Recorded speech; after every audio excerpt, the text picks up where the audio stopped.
విజయవాడలో నిర్వహించిన కార్నివాల్లో ముఖ్యమంత్రి నారా చంద్రబాబు నాయుడు పాల్గొని మాట్లాడుతూ విజయదశమి రోజున మనసులో అది ఖచ్చితంగా నెరవేరుతుందని తెలిపారు. చెడుపై మంచి గెలుపుకు ప్రతీక అయిన దసరా పండుగ ప్రజల జీవితాల్లో విజయాలు సాధించే శక్తిని ప్రసాదిస్తుందని పేర్కొన్నారు.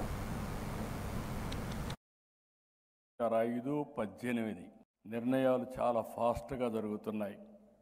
నిన్నే ప్రధానమంత్రి గారు ఒక నిర్ణయం చేసినప్పుడు చూస్తే జిఎస్టీ రిఫార్మ్, ఒకప్పుడు 6-7 స్లాబులు ఉండేటివి, చాలా కాంప్లికేటెడ్ ఉండేది.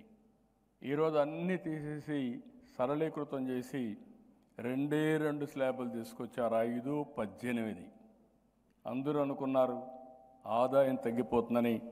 నాకు ముందే నేను చెప్పాను ఆదాయం తగ్గదనుకున్నాం.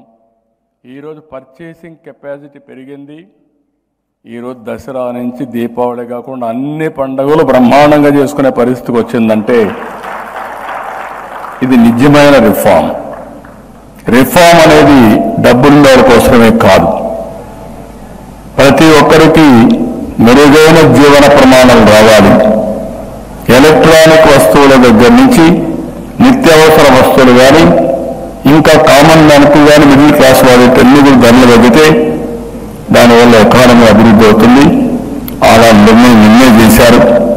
ఇలాంటి సమయంలో అవి కూడా మాట్లాడుకుంటూ ఎక్కడికక్కడ ఒక మంచి ఉద్దేశంతో పెట్టిన ఈ రిఫార్మ్స్ అన్ని కామన్ మ్యాన్కి చేరవేయడంలో మనందరం కూడా ముందుకు పోవాల్సిందిగా మిమ్మల్ని అందరినీ కోరుకుంటూ ఇలాంటి అవేర్నెస్ ఇంకా పెట్టుకోవాల్సిన అవసరం ఉంది. ఒకటే మీరు గుర్తుపెట్టుకోవాలి, ఈరోజు విజయదశమి మనసులో సంకల్పం చేస్తే ఆ సంకల్పం ఆటోమేటిక్గా సాధించే అవకాశం వస్తుందని చెప్పి నేను మీకు తెలియజేసుకుంటూ ఇంత మంచి రోజున ఇంత మంచి ప్రోగ్రాం పెట్టిన మాధవ్ గారిని మరొక్కసారి